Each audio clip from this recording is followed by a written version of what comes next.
Remember, all I'm offering is the truth, nothing more. I'm a relationship hack. Run up and get touched up, suicide. And all of y'all know my style. I excel, then prevail. Run up and get touched up, suicide, that's it. And all of y'all know my style. I excel, then prevail. Hey, turn this up. New truth. We about to debut some new truth. Hey, listen to this, Kev. Tell me what you think.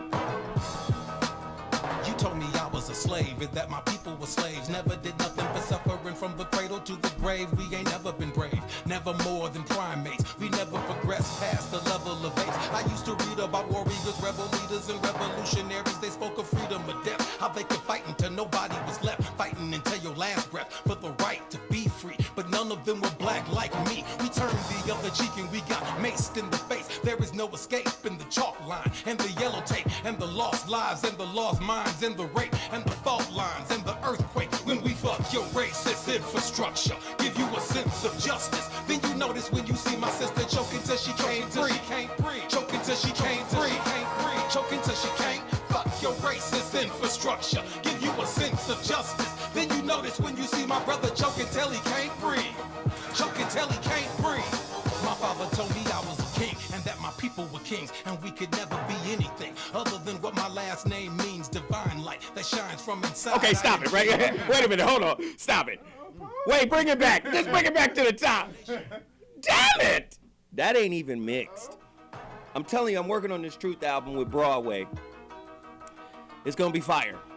Let me get another piece of that. Turn it back up. Let's go. You told me I was a slave and that my people were slaves. Never did nothing but suffer. My from homeboy the cradle Truth. to the grave. We ain't never been brave. Never more than primates. We never progressed past the level of apes. I used to read about warriors, rebel leaders, and revolutionaries. They spoke of freedom or death. How they could fight until nobody was left. Fighting until your last breath for the right to be free. But none of them were black like me. Yo, the new Truth album is coming. Welcome to the ZOWHAT morning show.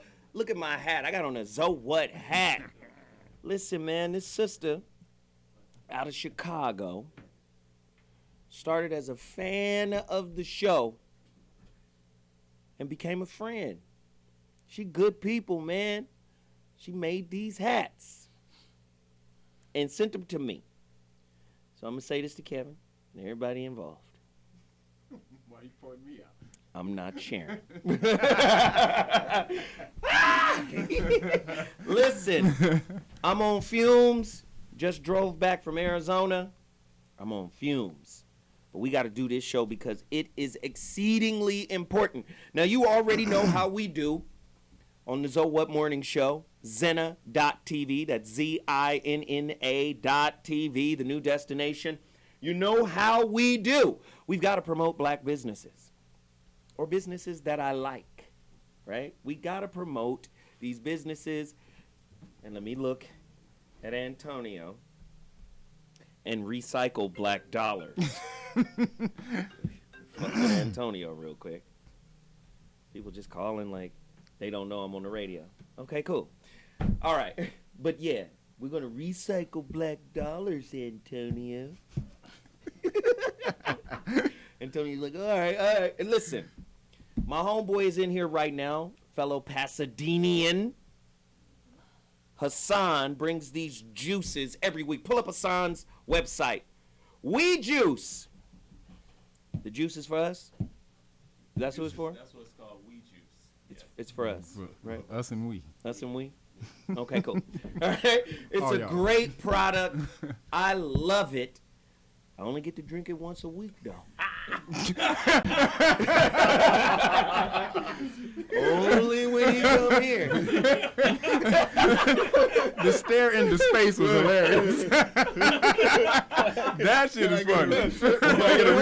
That's fucking funny. Please continue to support my good friend Hassan McCullough, man. We Juice is for real, man. That immunity. Hey, mind-blowing mobiles. Get that app. Hey, make sure my brother gets some juice. This old health nut over there, he got to get some juice, man. Hey, mind-blowing mobiles. This sister did my app She's amazing. Her name is Wanda Trotter. If you have a small business, if you have a business, period, you should know that the website game is getting old and the app game is the new game. The app is the new website. People should be able to access your business and your products directly from your phone now. If people gotta wait till they get to their computer to get to your business, you leaving a gang of money on the table. That's all I'm saying. You need an app, a fully integrated, interactive app that accesses all of your products. This sister does that. Okay? Mind Blowing Mobiles. Pull her website up one more time, please. Wanda Trotter. Call her, tell her Zoe Williams sent you personally. Support that movement. Let me say this about my GoFundMe campaign real quick. Thanks, everybody. We did about $4,000 last week. Nice. Ooh. We did about $4,000 in a 7-day period. That's awesome. So I want to thank everybody for supporting. You want to pull up you want to get Wanda down for a second? Look, I like fucking with them, and they be like, fuck, here he is. He's about to fuck with us now. Hey, Jimmy, Superfly Snooker, can we get that? He's like, man. Hey, y'all should put the camera on yourself when I'm fucking with you. Okay, so last week we were at about 4,500. Now we at 83. So just a little under $4,000 That's it. in 7 days. Just fucking with Antonio, right? I'm just saying. Again, this is the only time I get to promote this on the air, once a week. So I need you guys to set goals that we should hit. Dr. G, double that down. Double down on that, Dr. G. Stop hiding your coffers. Dr. G gave a C note on the air, though. I seen it. He did. On some gangster, like, just had his pen. folded up, too. This is all me. He said it was folded up. Dr. G did that. I ain't mad. Listen, I need you to get to the VOR. That's the birth of the VOR radio network. We trying to do it big. Create our own multimedia network that we produce our own content where we don't have to answer to nobody. And we just gangster off on it. Just pull it up and let people know about it. Go there now. I'm going to shout you out throughout the show. Any donations that happen during the show, you get shouted out. GoFundMe, the birth of the VOR network. Now, also, the final thing on that is GoFundMe doesn't take PayPal. So there are a lot of people reaching out to me saying, I can't donate because I only use PayPal. Well, those who use PayPal, holla at me on PayPal, pimp. Zoe Williams Orders at gmail.com is my PayPal email address. You can donate directly to PayPal. Zoe, Z-O, Williams, with an S, Orders, with an S, at gmail.com. Zoe Williams Orders at gmail.com. Holla at me, PayPal people. Let's not leave this paper on the table. Now, we got more businesses to promote. Really quickly. Y'all got Shepherd Sweets up there? I was in Arizona and somebody was like, yo, you got a sweet potato cake with you? Nigga, do I Yeah, look like I'm a just baker? traveling with sweet potato cakes in my pocket. Come on, man. I was like, that's the mother of my children, man. That don't mean Damn. I'm just running around with a trunk full of cake. You It got don't a sweet work that potato way. cake with you. Hey. Go to the goddamn website and get some of this crack. Oh, that's fucking funny. Dr. G? Closed mouth don't get fed. Is man. it They crack? asking. You see how he opened his mouth? You ain't never seen a white man fiend like that. This is the only platform in the world you can see a white man fiend like a dopehead. Something must have happened in the stock market. GA focus. I'm gonna bring some more crack for you, You Dr. better G. get, I have narcolepsy without that. I mean, Yeah. I just fall asleep on Do this you show. see what I'm saying? Give me some of that stuff. You do not fall asleep on this show. People be telling me, Dr. G, is he okay? He looks tense. You in here with a gang of wolves. You in here with a gang of dogs. No, you know what it is? And one of them might snap. You're all Donald Trump. You're all Donald Trump, and I'm trying to do my best Hillary Clinton, which is like this. What the hell is going on here? What the hell is going on here? You trying to jokes again? again? Okay, cool. Go back to your notes. Get your notes together. You're always trumping me. Jesus, get your notes together. Okay. I got the double entendre. Get the notes together. Cool. Now, that's the end of the community empowerment segment. I haven't forgotten about you, Kev. That's the end of my list. Oh, anxious ass. He's Aries. You know how Aries Am I are. anxious? What did I say? Did I Go say ahead. anything? Did Yeah, I say you was like- anything? No, I wasn't. No, I wasn't. I'm about to be like that in a minute. All right, nigga. Go ahead, promote your shirts. Yeah. Yeah, just go to realnagas.com. If you guys want the Phoenix Moore and the Dragon Moore shirts, also have the All Rights Reserved shirts on. This is for, if you guys don't understand, in law, if you guys don't reserve your rights, you're presumed to waive your rights. So always reserve your rights. Also, Ain't if you you want a the lawyer? status classes, Wednesdays and Thursdays, you want the status with you classes, today. stop being, if Zoe stop talking over my damn empowerment. No. I'm sorry. my bad. Shit. Yeah, so you check everybody like that. But no, you guys want the Oh, you status checking classes? me, nigga? Hey, cut this nigga's mic. No, go ahead. Status classes, yeah, you guys want to stop being black and understand this game and elevate your status within this system. Just go to realnagas.com, hit status classes, and it's Wednesdays and Thursdays. All right, I got my homeboy Sylphie Taylor in the building. Sylphie, please explain to them the magnitude of what it is you do. You know? Let them know. Yeah, my name is Sylphie Taylor. I'm the president and founder of Taylor Insurance and Financial Services based here in Los Angeles. Been in the business for 17 years. We do everything from retirement planning, tax planning, estate planning for our clients. You can find us online. Our website is TaylorInsFin.com. Again, that's TaylorInsFin.com. So we work with everyone. Ultimately, it's my job to get our clients to identify, where they are today, more importantly, where they want to be in the future, and then develop an action plan to bridge that gap. I always say, if you aim at nothing, you'll hit it with amazing accuracy, right? Ooh, that's good. And you like that? Huh? Tantalized. That woke me up. Ooh. Right? So, aim at nothing, you'll hit it with amazing accuracy. So really, where do you want to be, and then are you actively on a day-to-day basis, working towards, reaching your goals? So everything, I'm licensed in 32 states, but we do insurance, investments, across the board. So And tell them your record at New York. yeah, so started my career. I throw that out there on the G side of the game. Yeah, started my career out of college at New York Life, based in Los Angeles, and last 3 years there was the top 50 brokers in the country. Left at 35, the top African American producer in the history of the company. Launched my own independent firm, Taylor Insurance and Financial Services. We actually just purchased a building, so we'll be moving in Pasadena. Last year, I was named top 4 financial advisors in the country by Advisor Today magazine. Wow. So, had a good run. Dr. G is like, yeah. wow. I know some people to hook you up. So it's good. But I at the end of the day, it's just about creating solid relationships with our clients and working with them to help them reach their goals. Absolutely. Yeah. My man Jamar, you? So you can find me on IamJamar.com. I'm an entrepreneur. I'm an entertainer. I'm an edutainer. That's how I like to consider myself. You KRS-One, my nigga? Cool. I'm from New York, but I I work in financial services as well. I'm a young pup in the game compared to Sylphie Taylor, but I look up to guys like him and love to learn information and share information, especially in an educational but edutational kind of way. I just made up a word. I saw that. Edutational. Edutational. Okay, you went to Auburn. I went to Auburn They University. over there like, shit. I got my master's from Nail Postgraduate School as well. So there system we go. engineering analysis. So. Here we go. Like, just in case you was fucking around. Yeah. Go ahead. Tell them what you do. My name's Antonio Moore. I have a YouTube channel, Tone Talks. I'm an attorney here in Los Angeles. I have a couple pieces on the GRIO, on inequality.org, the think tank, Institute for Policy Studies think tank, inequality.org on black wealth.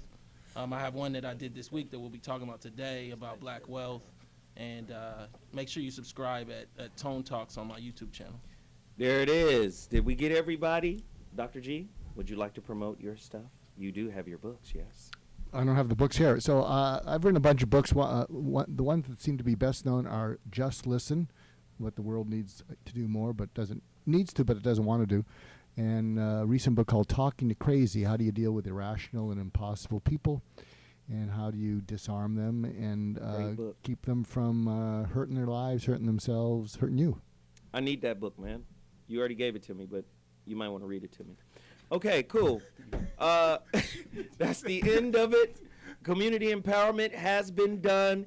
Listen, today's topic is much needed, and we have to tackle it. It's not gonna be easy, but when we come back, we're gonna jump right into it.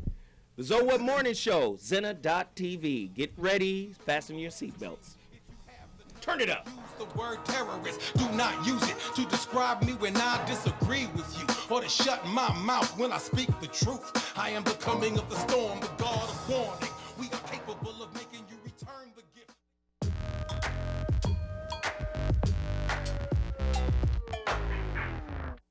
Hi, I'm Rob Schneider. Hey guys, what's up? This is Matt McAndrew. Hey everyone, I'm Tyler Oakley. And I'm Corey Cool. Hi, I'm Martha Madison. This is Slink Johnson, a.k.a. Black Jesus, b.k.a. Godzilla Lungs. Hello, I'm Eric Roberts. Yeah, what's up? This is Craig Wayans. Hi, this is Brad Williams, and as you can tell, I have never gotten high.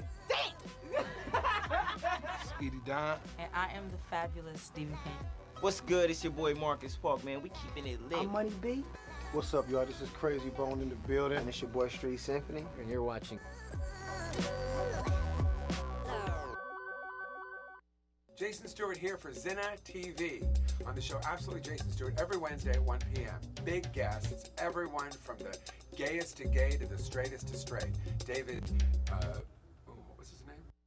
He's absolutely Jason. He's absolutely gay. He'll absolutely brighten up. I start. Hi, I'm Moxie. And I'm Nicole, and we're the ladies of Suicide Girls Radio, the world's leading BYOB radio show. Pour a glass of your favorite tipple and tune in on Wednesday nights between 8 and 9 p.m. as we discuss life, liberty, and the pursuit of free nipples. Or just flash it would be kind of funny, wouldn't it? People think flashing your tits is easy, right? And it's actually kind of hard.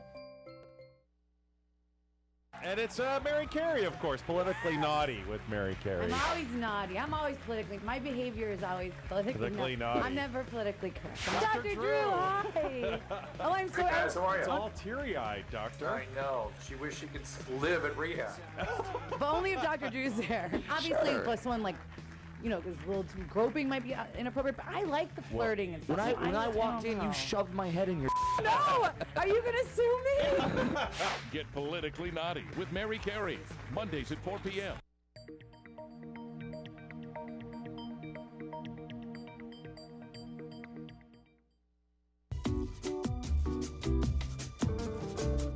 Why is a white guy like me co-hosting a black radio show? I think toxic relationships cause you to take poorer care of yourself. That if you can recognize danger, if you can pause, if you can take some breaths, refocus, and engage, you might be able to dodge a bullet that you're going to send coming towards you.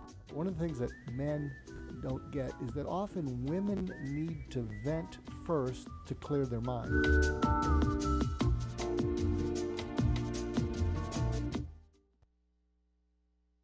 So here we are again. We're going to be talking today about black wealth, but I want to ask everybody here, do you think that people can change in a sustained way if they don't change what they believe? If they keep believing the same thing, do you think they can change their behavior for good? What do you think? Here you go. No. Start with the we're question. gonna The definition of insanity is doing the same thing over and over again and expecting a different result, right? So if you're believing the same thing and that dictates your behavior, you're not going to change. Sure. long term. So gotta plug a white bro named Martin Seligman. Martin Seligman years ago had something called learned helplessness. He was basically said that we're a nation of people that learn to be helpless and don't do anything. And then his daughter said to him, Dad, you're so negative. And so he turned it all around the last 15 years to resilience. He flip-flopped it and does resilience training for the armed forces. But the key is, if people are going to believe differently, if they're going to be able to bounce back.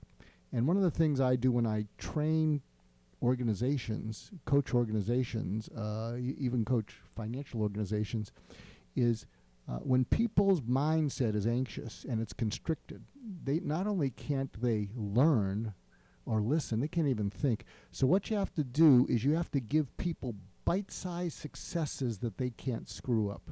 You got to give them something that just do this. It's got to be so simple, and then they say, "Wow, I didn't screw that up." Pablum. Then you give them a couple other things, because otherwise you're not going to get into their mind. If you don't get into their mind, they're not going to believe differently. If they're not going to believe differently, they're going to achieve the same thing, and as you said, they're going to keep living in insanity. So I think the challenge is, how do you get people to switch belief when they're immersed in this learned helplessness, and I'm just going to grab what makes me feel good for the moment. And not only that, here's the thing about blacks spending money outside of the black community. I think someone told me that what you pursue is your God. You pursue money, that's your God. You pursue power, that's your God. And look, people buy, I don't know if they buy Air Jordans anymore, but they want his power. And what's the message if the black community is buying things outside the black community because they want some power that they don't think they have? So how do you get them to discover that they have all the power they need if they would just focus differently and believe differently? So that's my challenge to my very smart colleagues here. Well, here we go. Today's topic, and I think it's one that needs to be had. My friend over here, Antonio, has been urging that we do this topic. I fuck with Antonio. Listen, Antonio is a smart dude. I know that. I only fuck with smart cats. And if his shit wasn't valid, Antonio wouldn't be up in here. I'd be like, Antonio, go do the show down at the boys club, okay? I'll meet you over there. But he got some real solid information, and I think it needs to be addressed. With that said, here's today's topic. Black dollars matter. Do they? Kevin says no. Nothing from nothing leaves nothing. The myth of recycling black dollars. Here's a couple of questions. True or false? Black wealth hardly exists. Even when you include NBA, NFL, and rap stars. Does black America have too few economic resources for recycling black dollars for it to even matter? Do African Americans suffer from financial drapetomania? You go over there and you spend your money with them niggers, it's gonna go bad. You know, black people don't like doing business with other black people. Everything you do with black people gonna go bad, right? Do we have financial drapetomania? Look up the word drapetomania and you'll understand why it's used here in this context. Is the idea of being a black millionaire realistic by the numbers? Who are the black millionaires? And what are their age, location, relationship status, et cetera, et cetera? Are black celebrities making bread, or are they really faking it? Did I say? Oh, I don't mean to say nobody's name, but there are people out there It's broke and acting like they got money. You know, I'm just saying, you see it out there like that, right?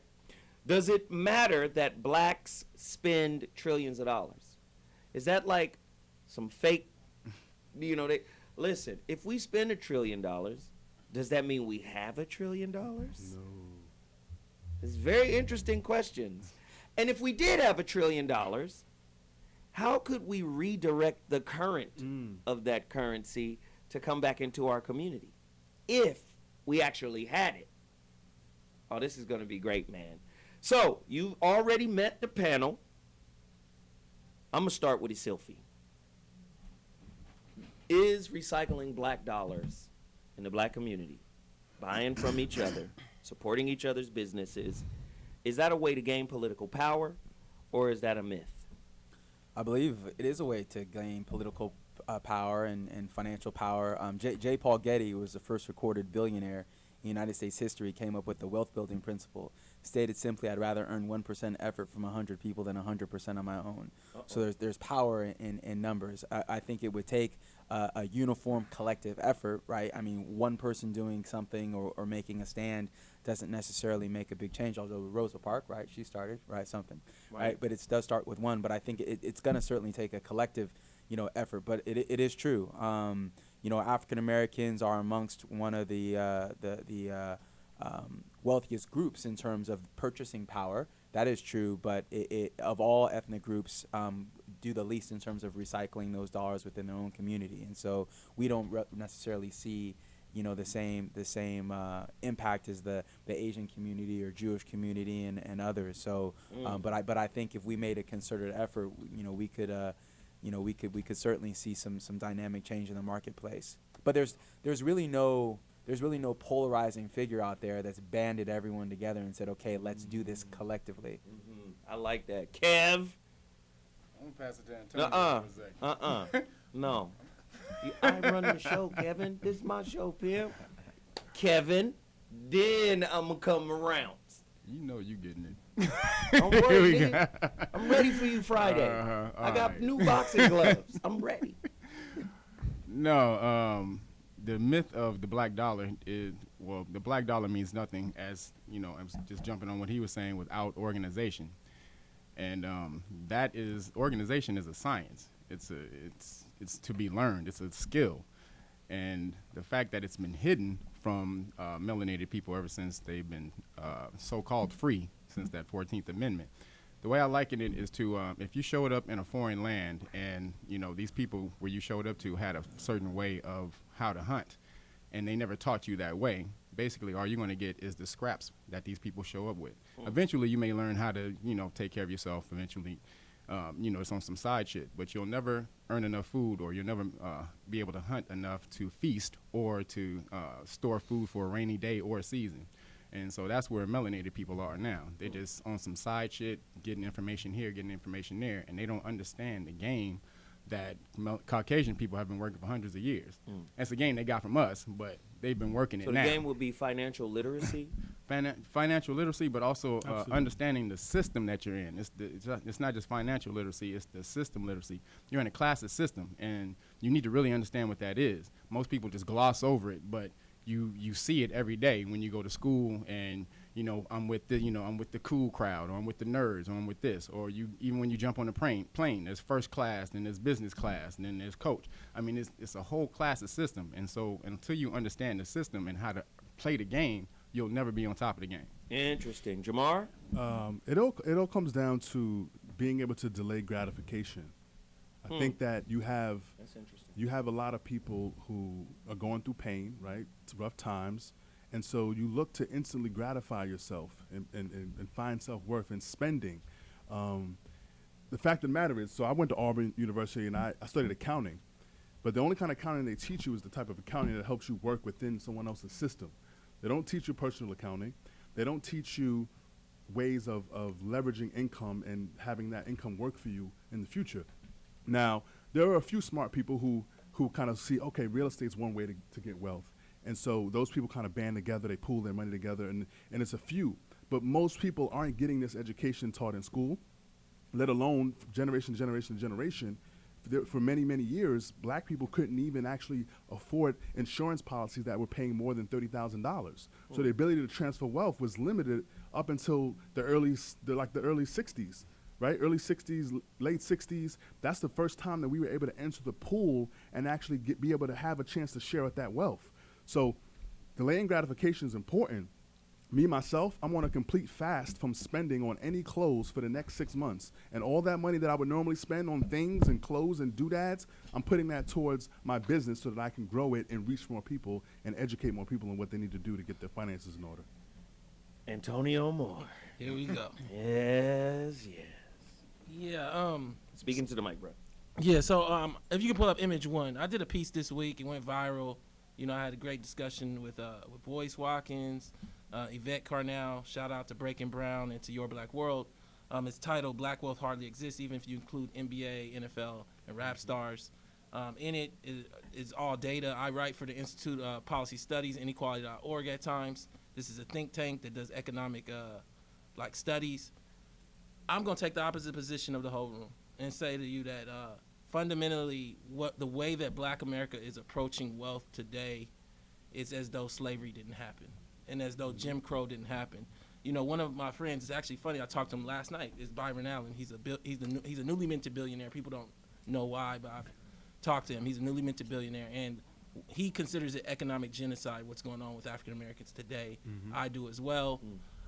Fundamentally, I think that we don't understand that we own only 2% of the land in this country, agricultural land, that white people own 98% of the land, worth 97% of the money. and what that means in terms of them being able to produce everything. Everything we use, they make. And so, like, as a result, what we've created is an alternate world where I do understand what Dr. G was proposing, but that's a great way for white people to make it our fault again. And so what the proposition is that if we believe that we're struggling, then as a result, if we stop believing that, it'll get better. But what fundamentally is missed is that Jim Crow wasn't about water fountains. It was about power and wealth. It was about us owning nothing after slavery and being sure that we were kept in an underclass secondary citizenship. And that has continued well into today. You know, so many people, I think, in our communities. And I do recommend going back and reading that piece that I have, because there's a lot of data in there. Where can it be found? It can be found on your web. It can be found on inequality.org. Inequality.org, if you look, it's the second piece that's up there. And my position, you know, and we're going to talk about it. We're going to go through some of the reasons why I feel this way. If you can pull up the seventh image, this chart right here is so important. You know, I created it from the Brandeis Research University. What it'll show you, and particularly looking at the top 1%, is that only 1%, maybe 2% of our families have more than $1 million. And less than 5% have more than 350. But if you look over at white families, almost 30% of their families have over 350. And full 9%, maybe even 10, have over $1 million. So like what you're looking at is they have 80 million families, 8 million are worth millionaires, while we have about 14, 15 million families, and a mere 150,000 have $1 million hard, and a mere 700,000, 5%. Have over 350, and we'll get into who is that millionaire. It isn't an NBA star. What it is the old baby boomer that might have got a contract, that might have got in before affirmative action, but basically young black millennials are entirely locked out of wealth, and we're just not even mad about it because we don't understand that we are. And I'm not saying that we can't demand more, but we have to understand our issue right now. Man, this is heavy. Do we got the bread or don't we? I'm going to ask this question right now. Hey, Sylphie, start with you. Everybody, I want everybody's opinion. Is there a discernible difference between money and power? Right? A lot of people, Quincy Jones told me this shit and it fucked my head up. He was like, the rappers are doing good. He said, they're getting money. They're giving their homeboys jobs, and that's cool.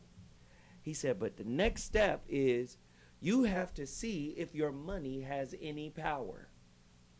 When he said that shit, I said, what? He said, see if your money got power. So when I see people like Bill Cosby trying to buy NBC, that's Bill Cosby testing the power of the money he's accumulated. See, we kind of touched on it a little bit when we talked about organization. Organization is a power move. It's not a money move. It's a power move. And what is the system's reaction to your attempts to organize? That's why I wanted to ask the question about the discernible differences between money and power. Is Sylphie? Yeah, I think there's certainly some commonality between money and power, but it's not just the money. One thing I say, there's principles of money. There's 3 principles of money. First principle, you have people at work. You have money at work, and then the third is other people's money at work, right? And so you really, to create wealth, you want to maximize the latter two. You want your money working for you. You want other people's money working for you. It's interesting. I think because money can get you, in the door, but I always say it's not a matter of what you make, it's how much you keep, right? So you make $1 million a year and spend $1 million, you're broke just like anybody else. Right. Right? And it's interesting because I have clients that literally have made $100,000 a month that live paycheck to paycheck, and I've got clients who make $100,000 in a year and retire multimillionaires because they were good stewards of the money and put it to work. I think that having money can get you in the right circles of influence, but then it's beyond just having the actual balance in the checking account. It's really about relationships and having particular doors open. If I'm worth $50 million and I don't have the right relationships, I can buy material possession, but I'm not necessarily going to have power, right? Power comes with relationships. One of my top clients is a law professor in the East Coast school. I won't mention his name, but he's literally going to take a probably 300% pay cut to take a government position. And I said, well, why you do that? And he said, because the relationships and the influence I'm going to create with this position, it's going to be a few years and I'm going to take a pay cut. But he's like, the things I can do after that, I'll be able to write, you know, the connections, the resources. Jeez. Right. You ask him. Is he black? Yes. I was just making sure. Yeah. Yeah, this is great. But I think this conversation, you tell me the difference between money and power. Can you pull up the land piece? If you pull up the Jesus. number 10. You got the teller straighter? Yeah, so like essentially, because I mean, we really need to understand that we don't produce our own food.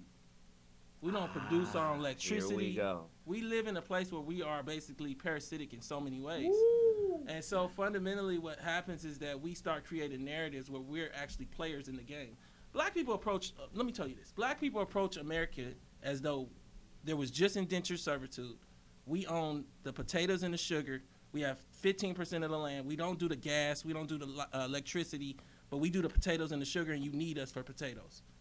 What actually happened is that we were slaves, and we were currency. We were not just like stolen from. We were the actual physical bodies that were used.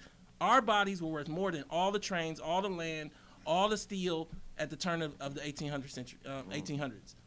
What has happened is we've created a false narrative, not only about what happened, but the amount of wealth that was made and where we're at today. We're not at a place where the new millionaires are coming from America. We're at a place where the new millionaires are coming from India and China, the emerging markets. The people here that are making money are people that already have money. And so, like, fundamentally what's happened is that if we tell ourselves that it's our fault, then we can make subtle changes in our own behavior, like buying less Jordans. I mean, when's the last time you've seen somebody from the hood buy some Jordans like that? It's like, tell ourselves if we buy less Jordans, we'll be rich too. Is that a good behavior pattern? Yeah, but you're still not going to be rich because childcare is your issue. Rents are your issue. Your issue is being black. And I fundamentally believe there is a difference between money and power. And one of the things that you're seeing is a narrative that our NBA stars are rich. And they're not. They can take care of one, maybe two families. I'll give them 3 or 4 if it's like a real heavy hitter. But like we're talking about the Koch brothers, the top 25 Forbes 400 families are worth $900 billion. $900 billion. And we're talking about like LeBron James, who makes his money in salary in the NBA, which is, I'm not putting it down, but I'm saying that these are entertainment dollars. They're not coming from oil or from potatoes or from sugar, anything of any kind of like real like resource level. Sophie? I want to piggyback on. And then I'm gonna come back to you, Sophie, and then Jamar. I think it starts with a chance. It starts with the opportunity. Take a guy like Michael Jordan, who is legitimately now a billionaire. Michael Jordan didn't really make money in the NBA. His last 3 years of his contract were pretty nice, but Michael Jordan was really underpaid, right? The lion's share of his career. But he took his endorsements, he took his relationship with Nike, and he flipped that, right, and created $1 billion. He'll make more money off the court, right, with growing enterprises and businesses than he ever made. And then Magic Johnson is another example of that. Yeah. I think it comes down to, and you alluded to it, this creation of wealth. You know, I've got 3 daughters, right, and I tell them, Daddy's doing well, Daddy's growing this wealth, but it's incumbent upon you. You have to grow what I give you threefold.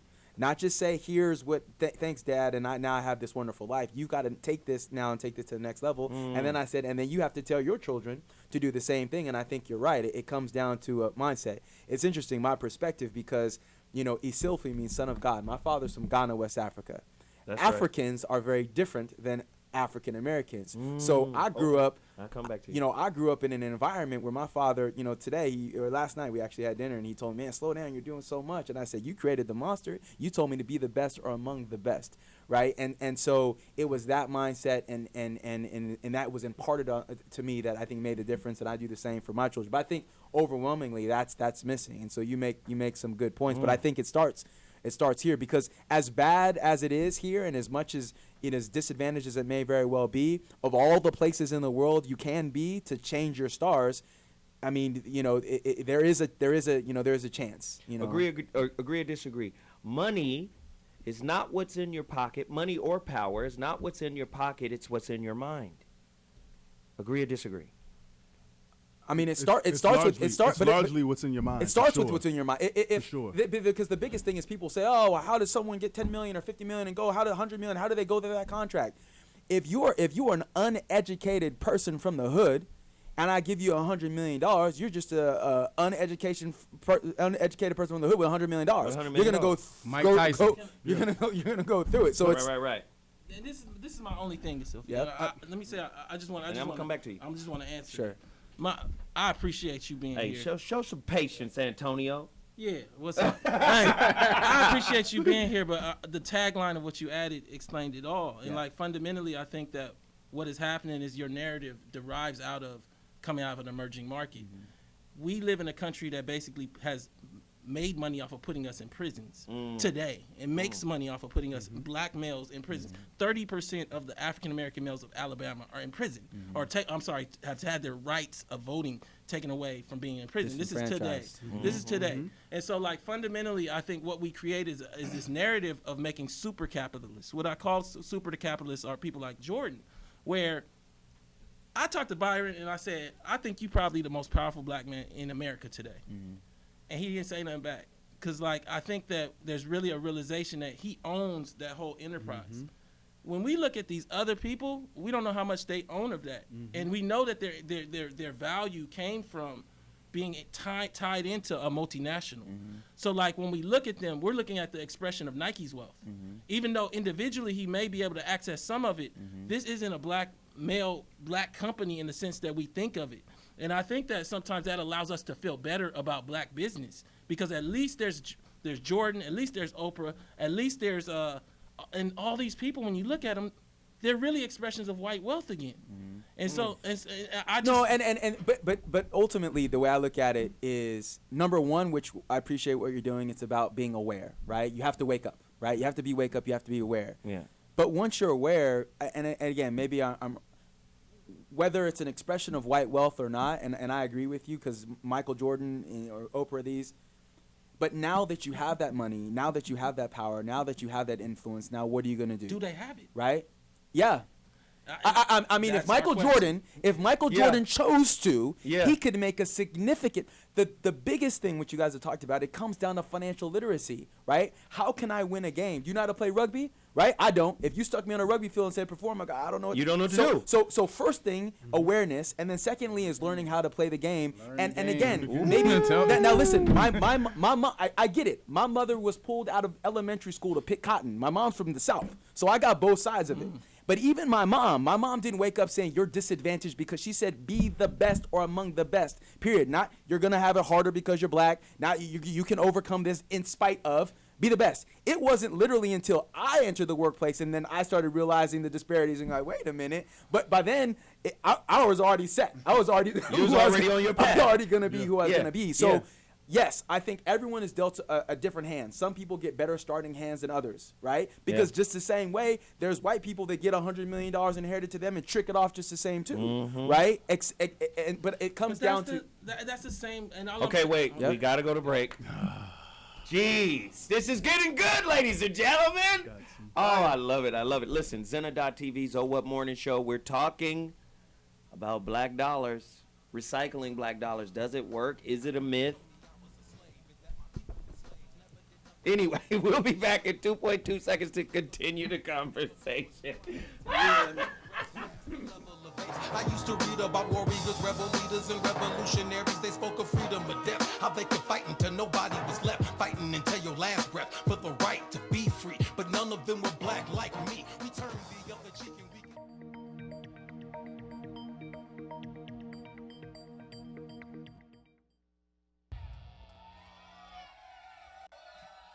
Do you have an amazing Lemy story for me? An amazing one? Everything he does is amazing. The guy puts snarl in the metal. Come on. Big heart. Love that guy. That guy was the real deal in every way. Lemmy was just a class act. So thank you, Lemmy. No way I was gonna miss tonight's tribute to the Lemmeister, man. Let's hear for Lemmy! Scream for Lemmy!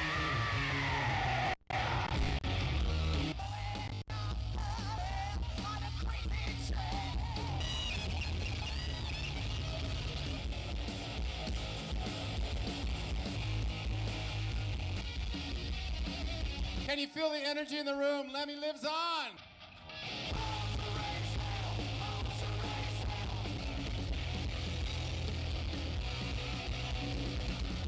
God bless Lemy, and he will live on through all of us. To the spirit and memory of Lemy!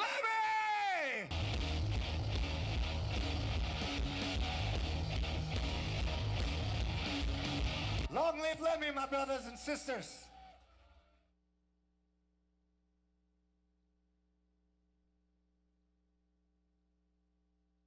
What it do? Is your man Money B from Digital Underground asking everybody to check out the Going Way Back show, your home for classic hip-hop, raw and uncut. Join me and me, DJ Always, as well as Ty Teasy, bringing you the old school new news every Tuesday, 7 p.m. Pacific Standard Time, right here on T Radio V. That's right, Radio MTV.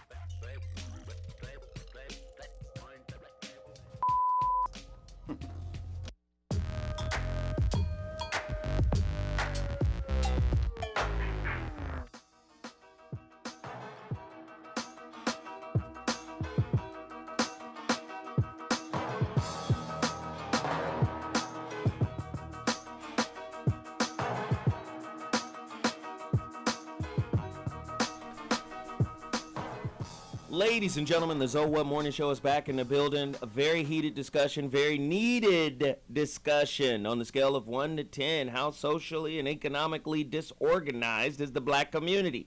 Does black recycling of dollars even work? Are black people just kind of imbecilic when it comes to financial literacy? Fuck. I'm sorry. We got to have this conversation. Jamar, you had a point to make, and then I'm going to get back to a Sylphie. All right. So Dr. G ain't said nothing. You need to share some of the white science. But go ahead. The point that I want to make is, so I served 14 years in the Navy. I was a naval officer. I was a Marine. I was a naval officer. And one of the things that struck me was at one point when they were looking at force reshaping, they were looking at what was the most expensive cost to the military. And it's the personnel, right? It's not the missiles, it's not the destroyers and the ships, it's the people. So when they looked at force reshaping, they were like, we've got to reduce this human capital. That's how they referred to the people. And you just mentioned, Antonio, how they looked at us as we were just property. We were more valuable than everything else that ever was. But the thing is, do we understand that now about ourselves? So when you look at financial literacy, you also have to connect the dots of, until we all make it, none of us make it.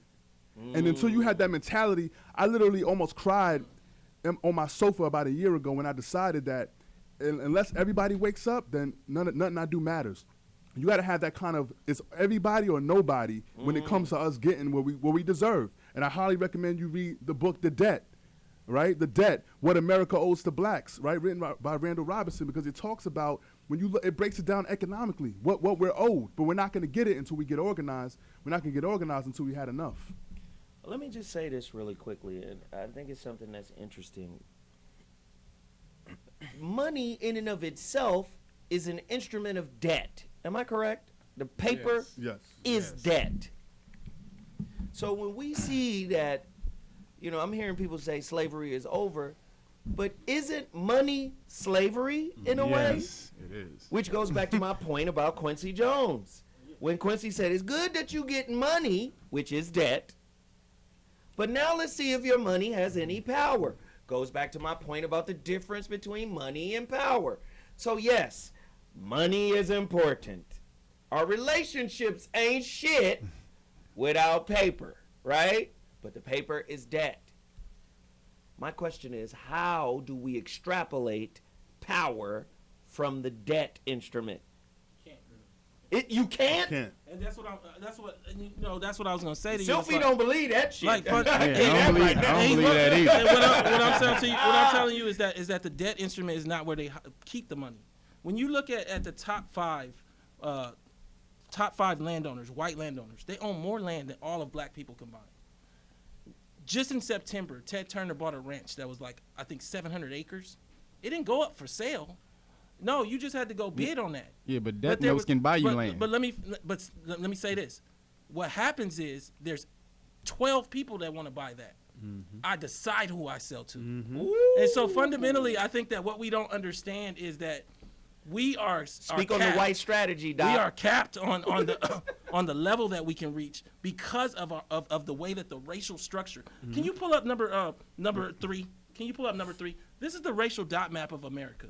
This is a way to see America racially in terms of the country's racial divide. Every dot is a person. The blue is white people. The green is black people. The orange is Hispanic. Look at how much blue is on that map.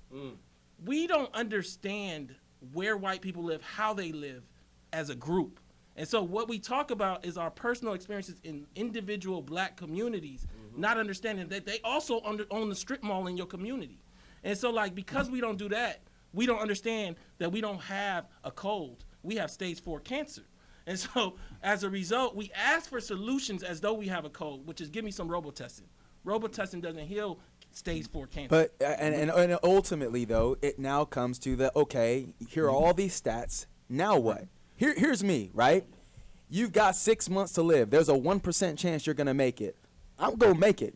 Right. Or die trying. And so you have these set of circumstances and these things that, again, are horrible, right? But here's a reality. Like I just said, I just bought my first building. Why? Because I'm spending $10,000 a month in rent to probably a building that some pension funds or insurance company or some white person owns, right? I could have been there 10 years. I would have spent $1 million plus in rent and had nothing to show for it. If 10 years later my lease was over, they could have said, thank you for being a great tenant. See you later. I opted to buy a piece of property and put that $1 million plus in my pocket so that 10 years from now I can buy a $20 million building. How about it? And then flip that to a $100 million building. Now, again, I own it, and I understand your thing. It's not just,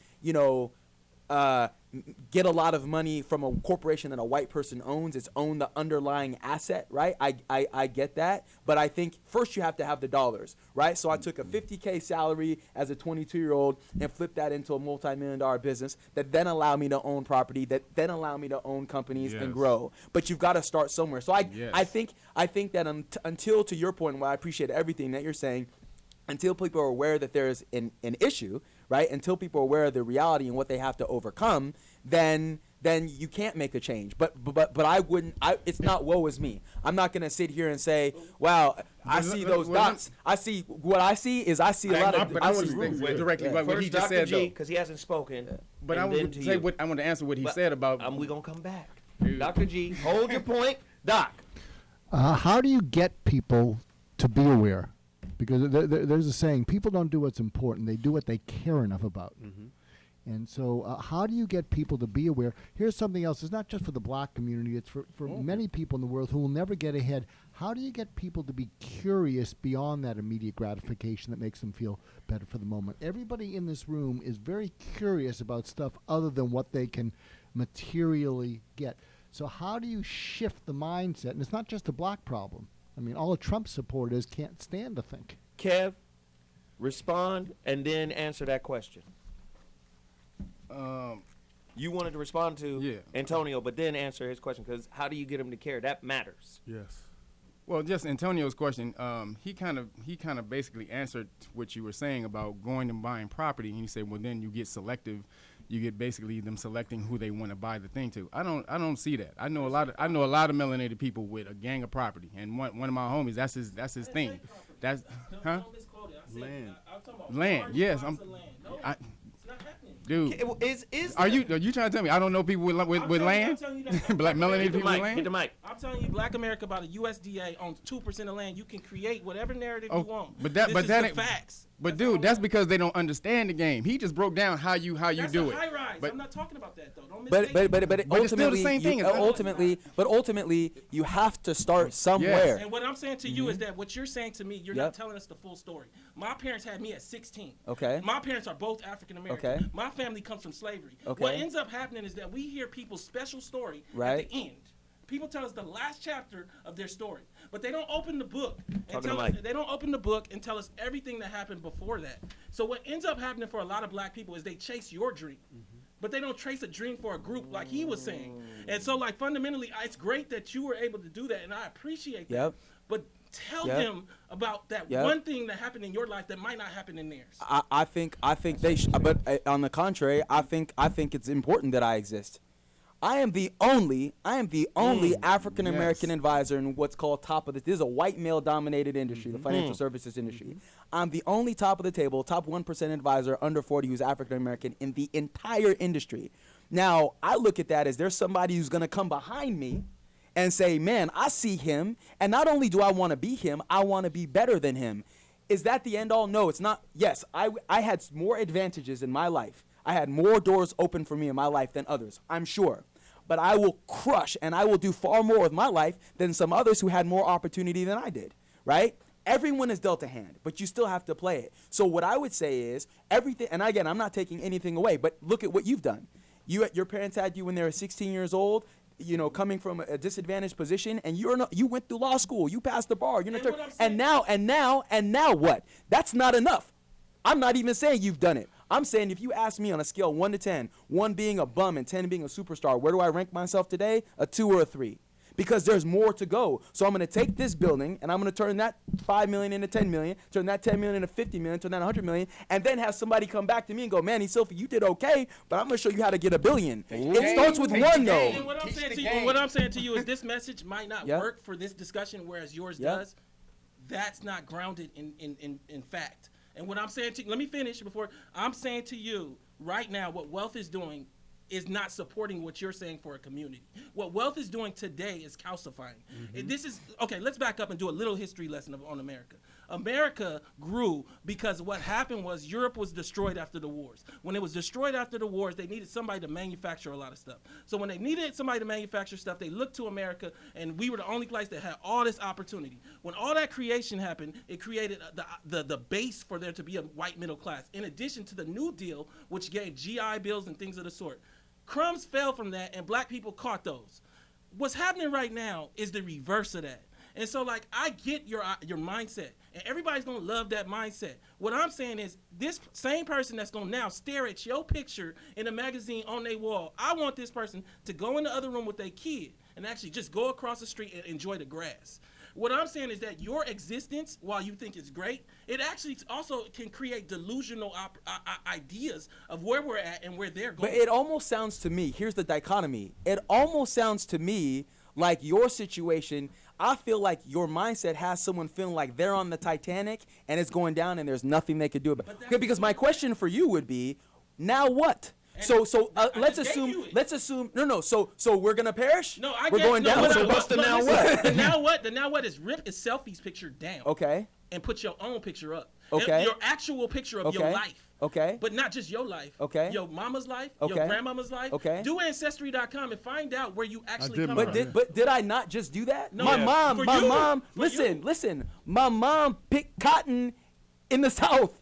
Did I not do that? Did I not? My father came from Africa, different. My dad came here with $50 in his pocket. Double PhD, he had nothing. He got it here, sweeping floors and cleaning toilets.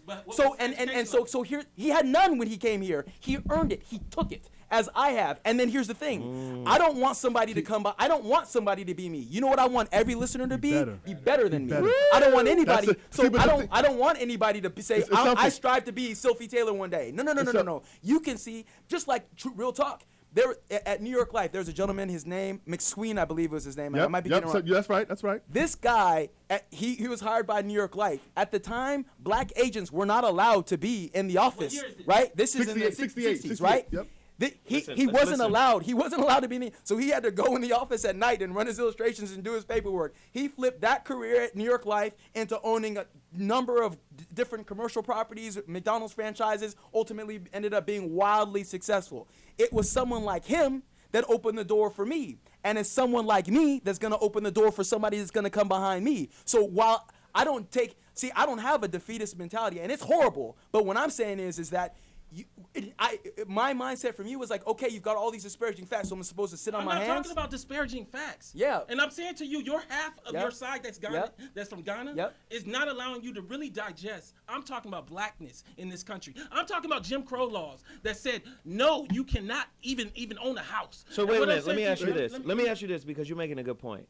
Are you saying that someone of mixed heritage has maybe a better road or an easier road than someone who came from your background? I absolutely believe that. I believe that, is that what he's saying? I believe that what's happening right now. Make that make sense to us. I believe that the descendants of slaves, their narrative is being lost. I believe that the narrative of the reality of looking like a black male where 30% of your population has been to jail and you got to go sell stuff to them and they don't have jobs is being lost. I think that what we're talking about sounds great. And I understand, for me personally, I'm Emmy nominated. I have a documentary that came out last year that I got nominated for an Emmy this year on. So I'm not giving up. I'm not telling people that you're going to be the best after me. Most people that grew up on Adams and Arlington that came from my background, it's different now because they got to get a co-signer to sign for law school. But their mama can't co-sign, their auntie can't co-sign. Nope, I didn't have to do that. The world is changing around us. And what I'm saying to you is that I understand the mindset, but we also have to put that mindset into personal actions. Let me give you an example. If your daddy wasn't great, just be a great daddy to your kid. And what's happening is that we have goals that are so lofty that we don't even understand the steps before that goal to make your life good. We're not doing what Dr. G said, which is realizable, changeable things that can make your life better because you're not a millionaire yet. And that's just where Black America's at. And I think for me, it's like us. It's a process, right? You don't go from being great at anything, whether it's business or sports or entertainment or anything, comes with a lot of hard work, sacrifice, and perseverance. Take any story you want. Nobody just said, I decided one day to be a singer and then I got, a record deal. I decided I like to play basketball and then I just made it. No, it came with a great deal of sacrifice in any arena.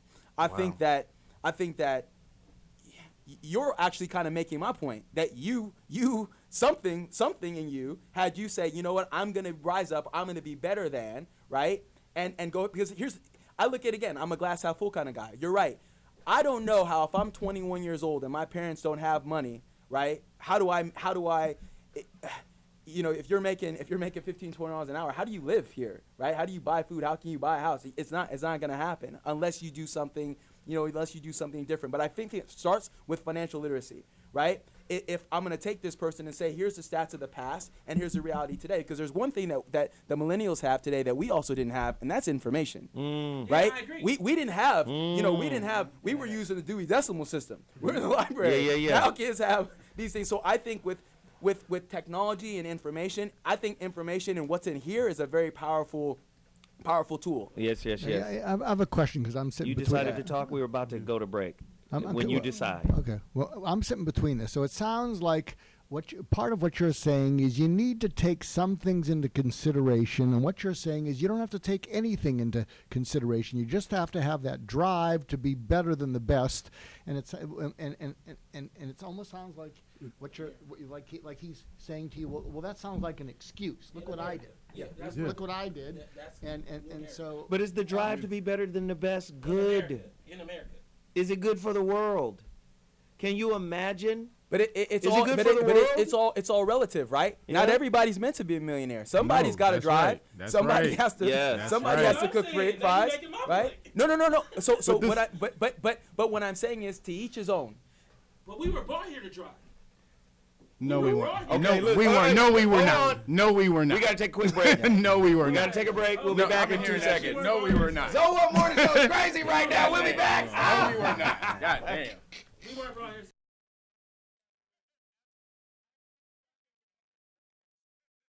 What you have done is an abomination to every nation. You are the biblical beast, the son of no one. Death to your racist regime, death to your schemes, death to your evil ass dreams. If you have the nerve to use the word terrorist, do not use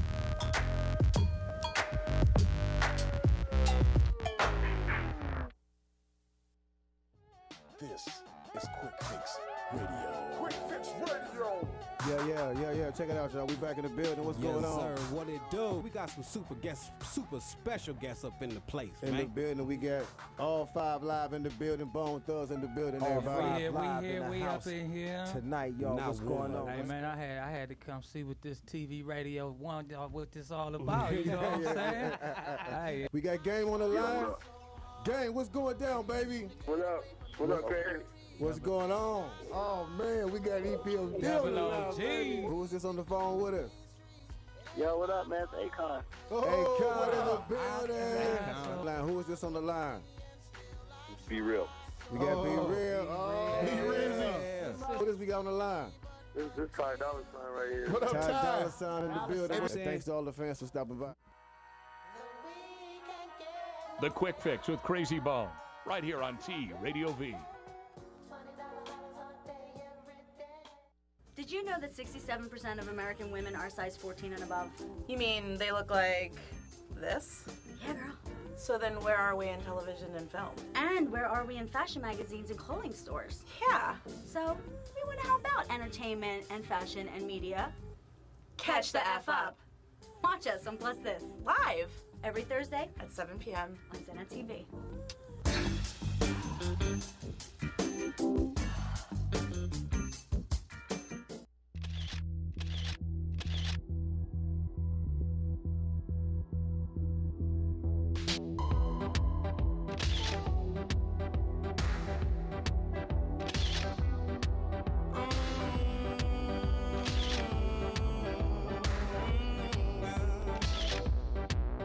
If the fish swam out of the ocean and grew legs and they started walking, and the apes climbed down from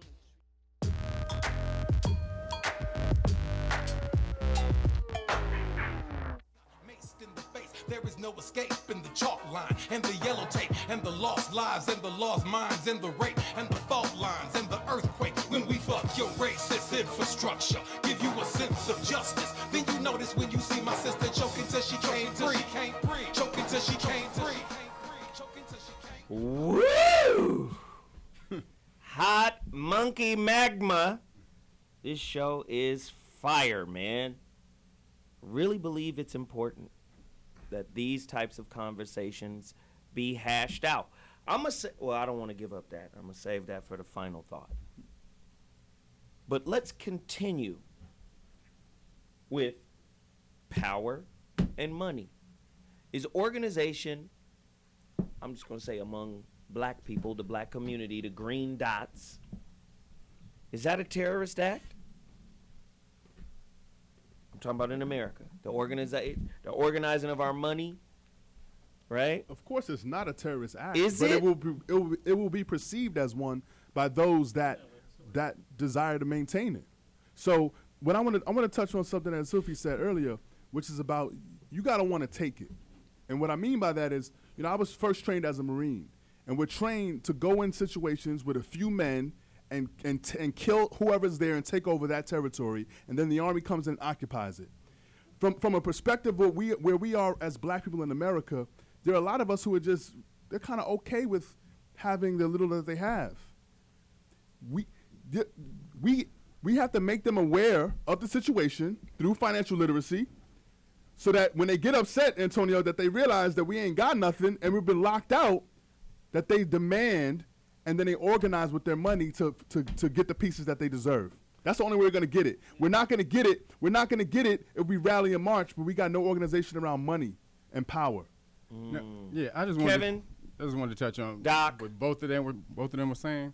They both have points. Okay, they both have major points. Antonio saying, yes, you have to understand the system that we came up in and how it was basically put against you. It's literally created against you. So you need to understand that and go back. And until you have a good understanding of that, you will be impeded. I don't think thoroughly impeded, but you will have major blockages in your way when you're trying to do things in this society. Now, going with what he was saying, fuck all of that. Do you get out there and mash out and let nothing stand in your way? And so, coming from his side, he went into a different world and got that information. That's what you need. You need people to go in there, get that information, and bring it back and teach it. It's all about the knowledge. Now, his financial literacy, you don't necessarily need to know about how money is created around the world, even though you can. There's books for that, the Great Book of Wealth and the Law of Opulence, things like that. You can understand those things. But financial literacy is just understanding how to attain the money and what to do with it when you get it. That's what they need to understand first. And for most melanated people like Mike Tyson, we go back to when you said, is money power? People like that, money is not power. Mike Tyson was worth like $250, $300 million, and dude is broke now. He had no power. Don King had all the power. So understanding both things, you do need to go back and have a good understanding of the system and how it was created against you. But I don't go as far as Antonio was talking about, as far as the slavery thing. But definitely what he was saying, don't let any of that stand in your way. Why would you create all those blockages? But you know what's interesting? Did you see the debate with Donald Trump And Hillary? when Hillary was calling him out on not paying his taxes and the loopholes. And you know what he said? I'm smart. Yep. He said, I'm using smart. the system. Yeah, I'm use the system smart. He said, if I'm not supposed to do this, change the system. I'm not the only one doing this. I was smart. He was calling people out. Warren Buffett does it. Yep. Whoop-de-whoop Yep. does it. You don't like it? Haven't you been in Congress or in politics for 30 years? How come you haven't changed nothing? Because you use this system. So my question now is, the green dots. Yeah, that's what I want to talk about. My questions, the green dots get together and start pimping the system. Will they change the system? That's what I was going to say. That's what I want to You know. want to go first, Dr. G? Yeah, well, just a couple things. Doc is like, I can't talk about this shit. I'm going to be outed. The secret meetings. I was just thinking about the difference between something called features and benefits. You know, something what you learn in business is people don't buy on features, they buy on benefits. So when you say financial literacy, that sounds like a feature. I think, and it's not just blacks. I mean, it's everybody. You know, what's the benefit? What am I going to get for this? So you almost have to get into the thinking of people, because if you're telling them stuff and you're not in their thinking, again, their minds are so constricted. You're not going to grab their attention. Regarding changing the system, there's a site called Causes where you can put up a petition for something. So I have a petition there to call for a new constitutional convention. So if you go to Causes in my name, I'm only 99,000 short of what I need to get to the White House, but I'm optimistic. But it's a call for a new constitutional convention, and you go line by line and get rid of it, change it, whatever. But it's exactly what Zoe was talking about. Let me say this. Back to the green dots with Zoe. Demos.org is a think tank. What they did an article that showed the top 10% of white families, the ones I showed you, own almost everything. I'm going to have them pull up. Can you pull up number 5? So in Atlanta, you know, they did this article in the Washington Post, and what they showed is that these black families that did this organizing thing, because the number one way that a regular family makes money is home ownership. Today, we're at a 20-year low for black people. Black families own 41% of their homes. White families own 75% of their homes. This home here, she bought for $150,000 in 2002. You know how much it's worth now? Let's look at the article. $90,000. She lost $50,000 on her house just because other black people moved next to her. And so, fundamentally, what we believe as tools have systemically and historically always been turned on their head. Now, can you pull up number 6? This is another house. It's not Dr. G's house. It's a house, though. Well, Dr. G is somewhere in the blue, right? You know, Dr. G is somewhere in the blue. This is a house here in Los Angeles. What you'll look at is in 1979, and this is an every white man house in L.A. 1979, this house was bought for $129. I want you to look in the other yellow and see how much it's worth now. 1.8. It's worth $1.8 million. And this whole neighborhood is like whites, normal white people though, not Bruce Springsteen or nobody like that. So what you see is that their organization creates wealth. Our organization does not. What there's a particular depreciation. Let me actually. There goes the next. Let me show you. Let me show you what. Let me tell you one Chappelle thing. said, bad bargaining chips. You know, I don't talk from anything but data because I don't like emotional arguments. I like this one, but I normally don't get this emotional. Are you saying this is emotional argument? Yeah, this has been a little bit more emotional than you were normal. the one emotional. Let me finish it. I did recognize. Well, a lot of it came. Nonetheless, a lot of it came from you. Nonetheless, between 1983 and 2009, Tom Shapiro, who wrote Black Wealth, White Wealth, is the foremost economist in this area. He did a study with a think tank, and what he showed is between 1983 and 2009, for every dollar of increased income that a black family saw, there was 69 cents in wealth increase. That's before the bust. From 1983 to 2009, for every dollar of increased income that a white home saw, $5 were increased. Now, what you have as a fundamental problem is that we compete with them for every resource. We go to the same schools. We buy the same bread. We buy the same apples. And I think that black people approach this oftentimes with a Rosewood type mentality where we only live amongst our own people. And as though white wealth is not trying to, like a shark, eat our communities alive to make more money, not necessarily just to target black people. Like in my documentary, Freeway Crack in the System, the Iran-Contra scandal and the whole dynamic behind crack cocaine. It's so nefarious when you actually break it all down. But when you actually start to digest, what would be required for some of the approaches that you're presenting is a world that finally became raceless, and we know that world isn't today here in this country. Yeah, but I think two things. You got to look deeper, right? I think the article there in the House in Atlanta is as far as the country's real estate is an anomaly, right? I think in general, real estate ownership, white or black.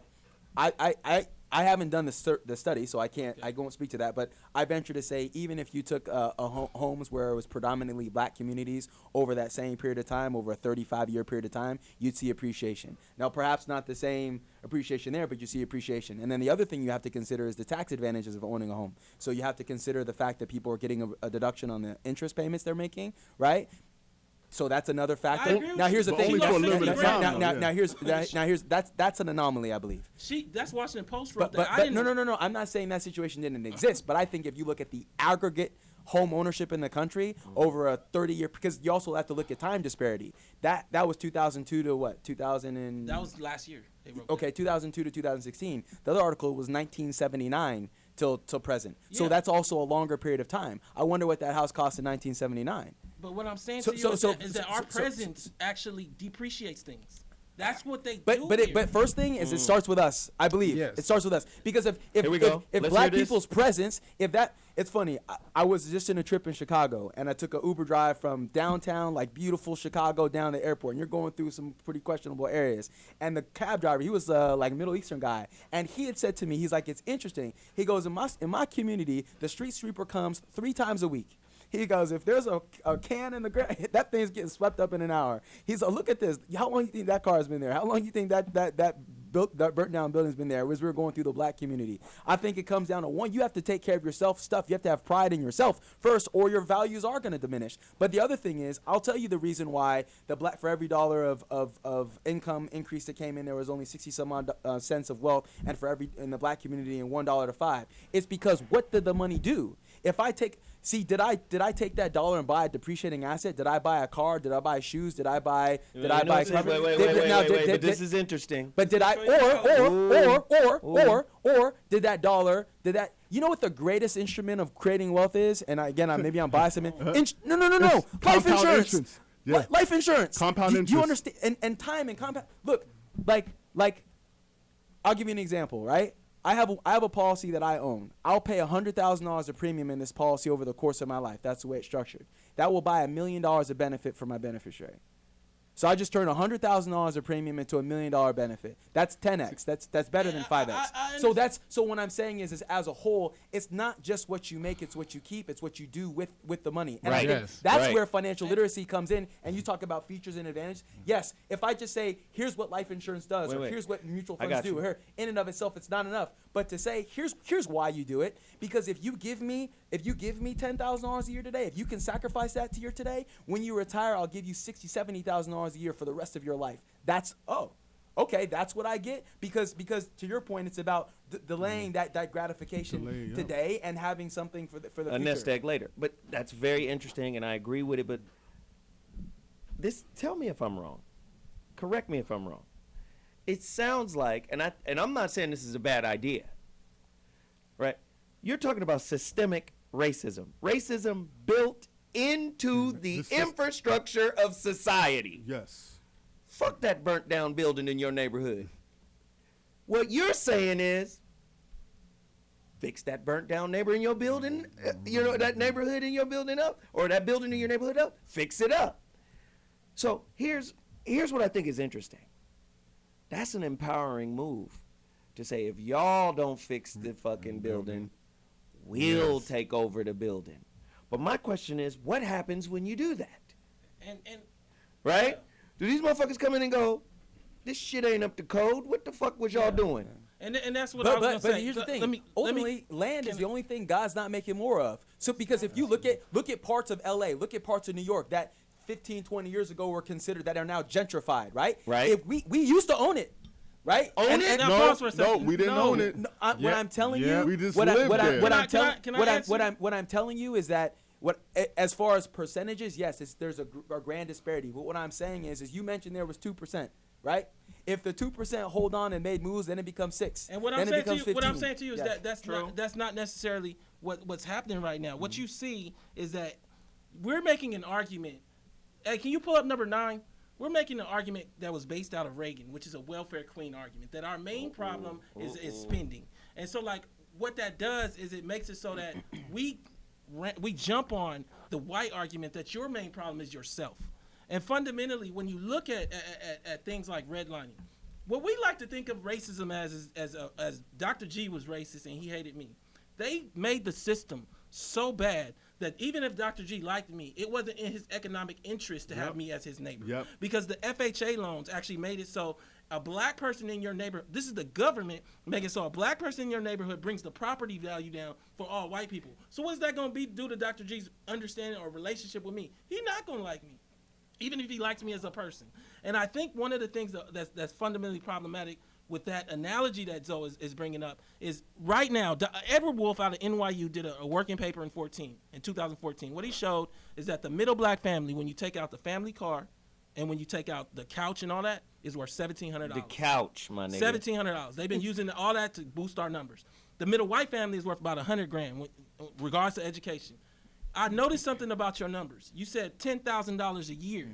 I just said the middle family is worth $1,700. So like everything that I said is scalable. No, so make it $100 a year. it's all scalable. I get what you're saying. It's all scalable. I get what you're saying. I get what you're saying. But $100, it's all scalable. No, but listen, $100 a month. I have the numbers already. $100 a month. It gives you a principal about 30 something. It gives you if you get perfect returns in the market, gets you to like 150. And I'm not saying that's wrong. But what I am saying is that what's happening is that we're not saying what to do with that 150. We're just having people say, take that 150 and become a millionaire. Take that 150 and pay for your education. Take that 150 and buy a house. He just said it. Take that 150 and put it in life insurance. I paid $56 for $1 million policy. Okay, so regardless of that, people can spend that kind of money. They're going to. I see them at Cheesecake Factory all the time. You can take that little bit of money and invest it so that it leverages up. So we got to start thinking. I think what's missing, what we talked about, is having. We got to take a break. Yeah. Make that final point. Yeah, no, it just, and then we gotta go. I think to tie it all in, it's okay. We're aware of the issue and the inherent issues that are built into the systems, and then now, yes, we see I'm maybe an impoverished level, and now we see there's people of affluence and influence. But it's like, how do I get there? And it's taking baby steps. So again, I don't say to someone, hey, you can live in the projects and then be a multimillionaire overnight or snap a finger. It's going to be a process. But I think it is start with something. Maybe it's. I tell people, if you had to buy me a cup of coffee every day, would that change your standard of living? Would your life suffer? No. Right? It's a latte factor. $3 a day. $3 a day over the course of a month, you're saving $100. And again, is that $1 million? No. Maybe it gets me to $100,000 that I save. But now if I could take that $100,000 and take it into 2 and so forth. But it's just a process. So I think I would tell people actually take the little things, because if you look at the big picture, it's daunting and it's disparaging. If I got to go from here to here, forget it. But if you can tell someone, Lowe's, you can do $50, you can do $100. Don't tell me you can't save for retirement. You got a cell phone, you got cable. Those are choices. Those are. I would disagree. Those are choices. We got to take a break. Anymore. Yeah. This is great. Oh, shit. The ZOWHAT Morning Show is heat right now. I love it. Zena.tv. We'll be back at 2.2 after this break. Antonio, my mother cut her cable off because she thought. You told me I was a slave and that my people were slaves. Never did nothing but suffering from the cradle to the grave. We ain't never been brave, never more than primates. We never progressed past the level of hate. I used to read about warriors, rebel leaders.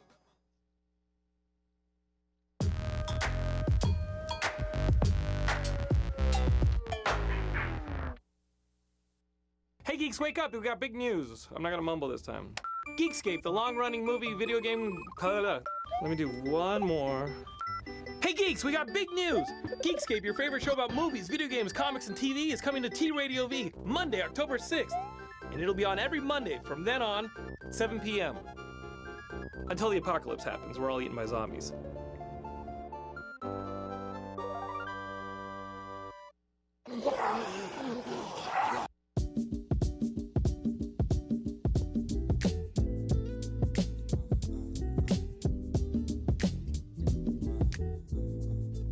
Chapter 10, we talk about the difference between being embittered, embattled, or embittered.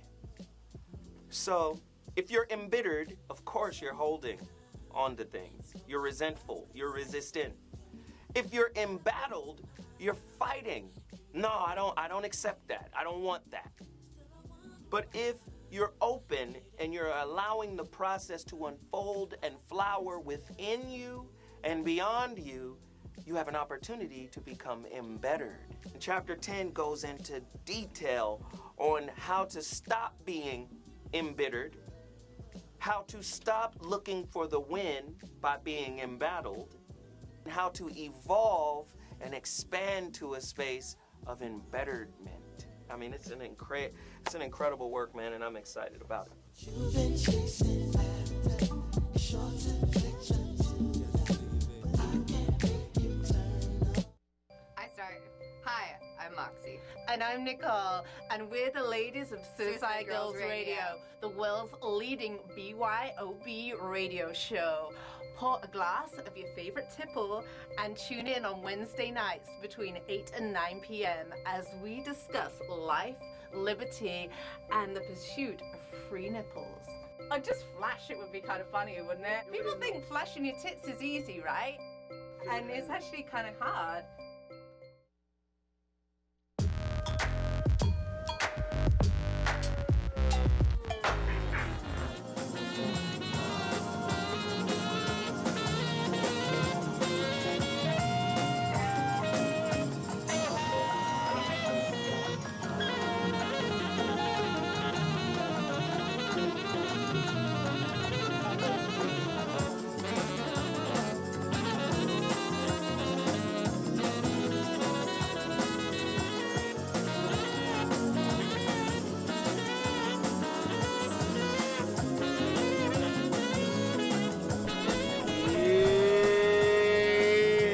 Hey, this is an incredible show, man. We're having a great time. Very informative stuff. Woo! ZOWHAT Morning Show back on Zena.tv.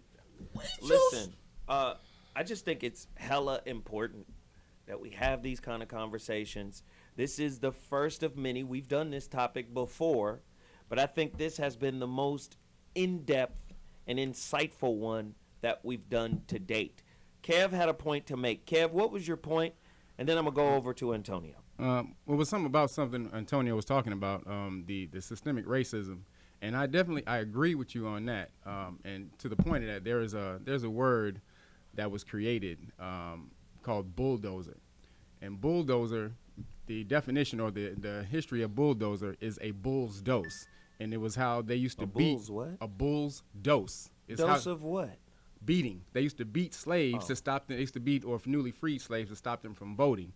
And so they would beat them so much it was enough for a bull. And so that's where the word bulldozer came from. It's enough for a bull to what? Fall down or something? To be able to take or whatever it is. If you look up bulldozers, it's a bull's dose. And even it was blacks and whites who used to beat voters, people who wanted to vote.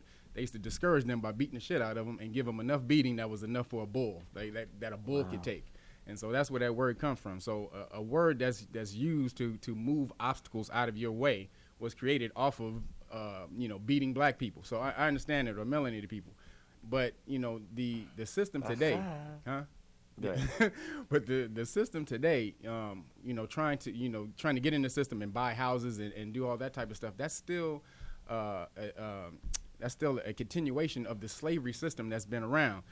Serfs were land slaves. They were tied to the house, of the land that they were on. They could not leave. When you buy a house, it's the same thing. You're tied to that house forever for 30, or at least for 30 years, with a death pledge or a mortgage. So the true wealth is what they're doing is they don't own anything. They control everything. They have trust and foundations and shit that control everything. So until we understand, we try to get into that game and understand how they move, because they want to be movable.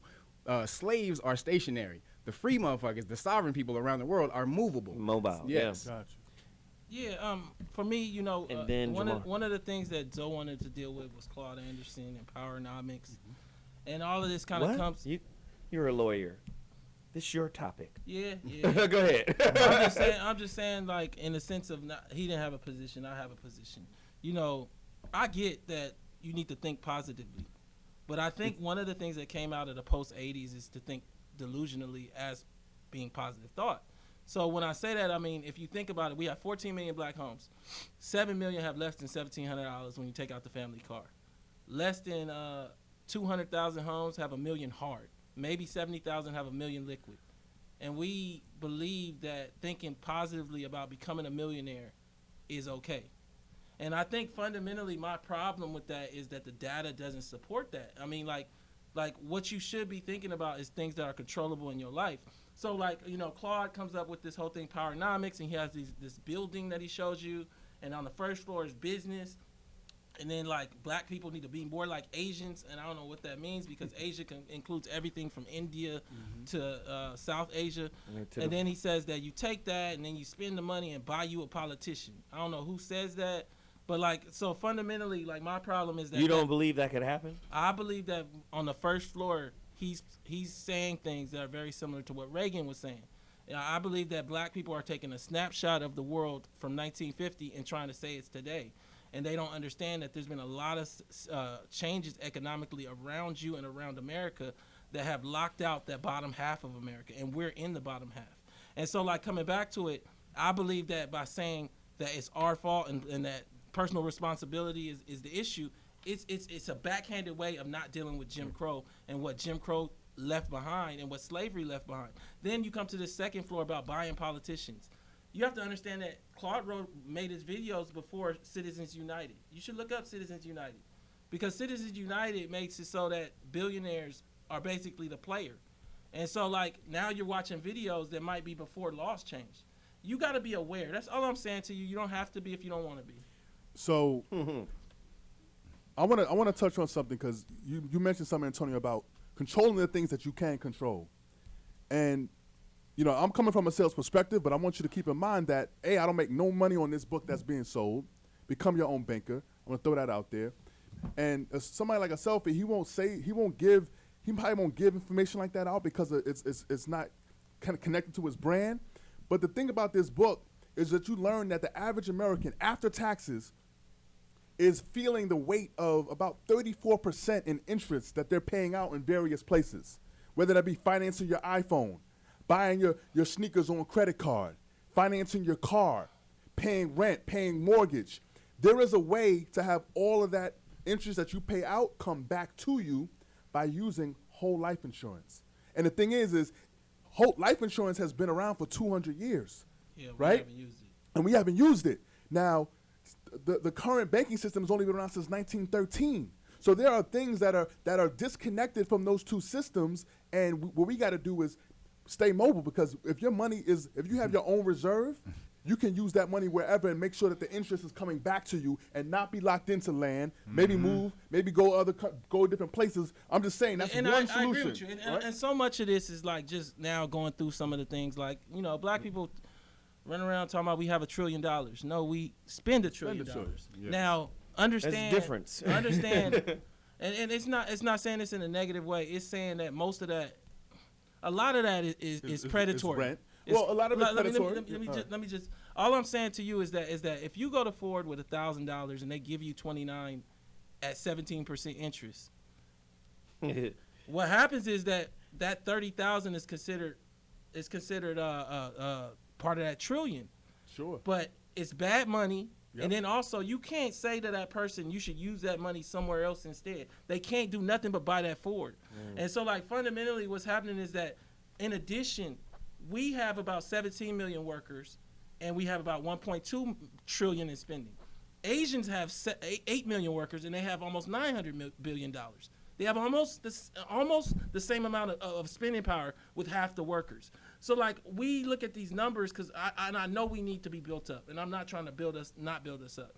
But also, we need to be told when we're saying things that aren't right, because, like, blaming ourselves for buying an iPhone when they make it so you have to buy an iPhone. You remember when they used to take these and you could take the battery out and put your own battery? Yeah. So then it make the lifelong? They made it so you can't put the battery in. You can still do that on a Samsung phone. But hold on, I'm just saying. But hold on, I'm just saying. Samsung will blow up. Not I'm the just 7, saying. not the Note 7, some other shit. I'm just saying to you on an example level. Everything has been shortened in terms of the lifespan. Sure. They make Obsolescence. it so. Yeah, they make it so that you gonna have to buy these every 2 years. So don't look at the next black person that does buy this in every 2 years as that's their main problem. It might be part of it, but it's a small part in context of the system. Listen, That's but not the problem. here's the thing. You can buy everything you normally buy through your own reserve. If you create your own reserve with the whole life policy that also gains a dividend, right? That grows tax deferred, all that death benefit is tax free. You can then have a chance. Now it's not gonna happen overnight. You're It may talking take about 5 financial literacy though, financial education. Yes. And so that's what they don't have that. But that's why I'm running through the hood talking to brothers like, yo, what's up? You want to make your own bank? How you But do this that? is circular because what you're not dealing with also is we're in the 8th chapter of a 10th chapter book. And what I'm saying to you is, sure it's gonna end in 10? Look, Why not 20? I'm just using an example. All right. So what ends up happening is we ignore that 50%, based on studies, 50% of these 14 million black homes have bad credit. 50%. Absolutely. A lot of blacks don't even bank. That's why the rush card hit off. And you don't need credit to get life insurance. But we're talking, but you don't make money on life insurance. Yes, you today. do. No, hold on. I'm saying today, you have to put money in. You having a military flashback? I'm like, I mean, yes, you do. All I'm saying, because do listen, I need to call the MPs I have in this I have a degree motherfucker? in accounting and a master's in system engineering analysis, and I didn't know the financial power of this vehicle until about a year ago. Yeah, but all the money that melanated people waste shit on, if you come together and bring that shit together, and you say, yeah, we got to buy an iPhone, yeah, but you still melanated people still waste money on just bullshit. And if you come together and bring that money together, and then literally collectively learn financial education, the black family that's out there, it has to pay 10%, 20% of their money on child care, has to pay 30% of their money on rent. I think it's disrespectful. Let me just say, I think it's disrespectful that we come to this place where we kind of say to them, you ain't doing well because you ain't buy Jordans. We don't say. I know you don't feel like you saying that, but in that's the not end, what I'm saying. I understand. Let me finish my point. Like you finish yours. I'm saying to you, all I'm saying to you is by saying what you're saying, by saying that they're wasting money and that's why they're not doing well. I believe that you're ignoring the fact that they're really not doing well because there's a design for them not to do well. But in the end, we say if you do these little things better, then it'll get a lot better for you. I don't know if I understand. But dude, I'm not even saying that as far as melanated people. That's just on a class system. People who are in a lower class, they spend money on bullshit. So it would take the skin color away. People who are in a lower class, they show that there's. You're saying that you can't, but it is a class system. I'm saying to you that the middle white family of 80 million families, 40 million have more than 100 grand. I'm saying to you that you can't take race out of the system because for 400 years we had slavery. Well, first of all, we didn't have slavery that long. Well, that's another discussion. All right, listen, guys. I gotta take a break. Yeah, man. This is the end of the show. Listen, can I just say one thing before you take a break? Listen, interest either works for you or works against you. You gotta decide. It's unity, collective financial unity. That's what it is. Stop doing shit on your own. Get together, learn financial education, and then move. And I'll say the last thing: when Uber popped up, that's the worst thing ever that could have happened to black people. I agree. Why? Don't drive it. Because what you see is they're gonna build into the system how many Uber drives you did on the way home. They're gonna start building into the system a requirement that you gotta basically max yourself out to afford a child. Hey man, turn this music up so I can get these niggas out my head. Turn it up. All right, we're gonna come back. Final thought. Get these niggas out my head.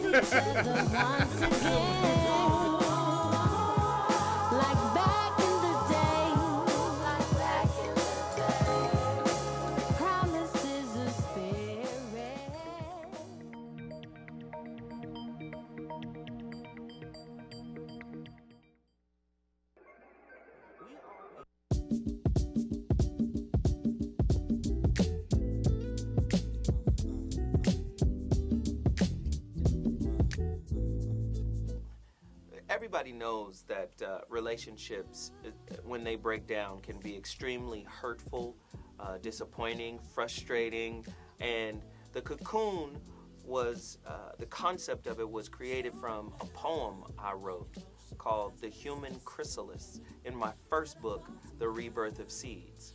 And what I explained was, when you break up with someone, you need time and space to kind of flush out and process all of your feelings, all of your attachments, your evaluation of yourself, your evaluation of your partner, time to, almost take inventory of all of the things that you are accountable for.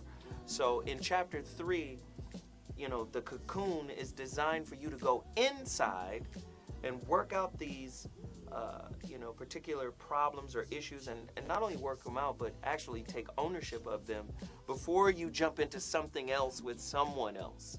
So we wanted to create this space of healing, this space of kind of internal inventory before moving into the next situation with unresolved relationship debris.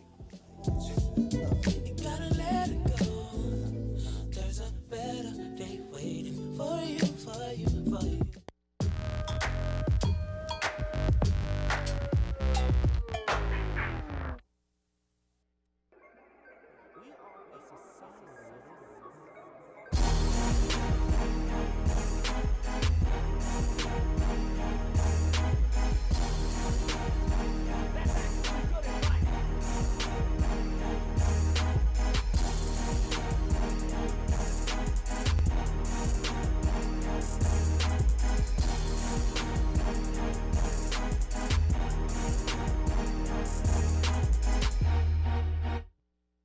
You know what, man? We got to do another version of this. Veronica Conway was supposed to be on this show.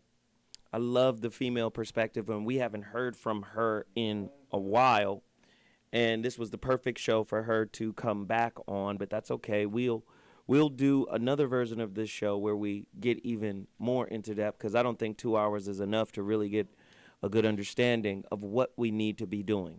But what I extrapolated from the different arguments that were presented today is to play the game or not to play the game. I opt to play the game because I know how the toy maker or the game maker operates. When you play the game effectively, he changes the rules. Kareem Abdul-Jabbar at UCLA, effectively. And the NCAA stepped in and said, no more dunking for your big ass, right? And what happened? Wooden came to him and said, they don't know. They've made you better. Because Lou Alcindor at the time felt like this was a racist move by the NCAA, taking the dunk away from me. That white man stepped to him and said, hey, they don't know what they've done. They've made you better. And that boy went and developed the sky hook. Let me tell you something about this system of money and finance. It's part of the racist, white supremacist infrastructure of America. Money is, a lot of black people don't think money. You know how they say that, the only color I care about is green, right? You don't understand them greenbacks represent racism. You don't understand it until you try to buy a house in some neighborhood and they go, not your money. Not your bread, my nigga. Not over here. And, you got people who think we're in some kind of post, racial society. This has been the most vitriolic and race-driven time since the 60s. This shit is out here. So you look at the prisons, you look at the general mood of the nation.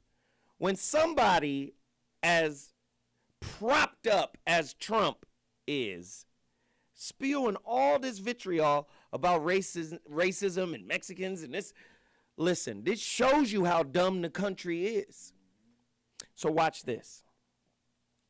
The key to keep a power-based disaggregate is to give them opposing beliefs. It's Willie Lynch on a whole different level. It's gender-based Willie Lynch. Ladies, fuck them. Right? People forget this feminist movement that's undergirding Hillary. Right? A lot of bullshit been happening at the hands of men. It's time for a change, right? That's the birth of a nation. All of this shit is happening together. I'm not saying humans don't have problems. But when you start putting divergent ideas into a society that's based on freedom, you create factions. You see what I'm saying? You create a kind of Hunger Games. So, organization of the green dots would change the course of the game. They'd step in and go, oh, wait a minute, fuck that. That shit don't count no more. We got to change it up. Black people are afraid to change the game. Black people find comfort in a white supremacist racist system. They find comfort. If I play the game and I get the fuck out the way and I live over here, everything's okay. You know what we didn't cover? The illusion of ownership. You don't own the ground that property on. Fuck around and default. Even after you paid for the building. Fuck around and default on them taxes. Grow some shit. They be like, nigga, nah. So it's all an illusion. So why not be fearless in mastering the illusionary principles of the game as a collective? God damn it. Just be fearless. Just be like, well, fuck it then.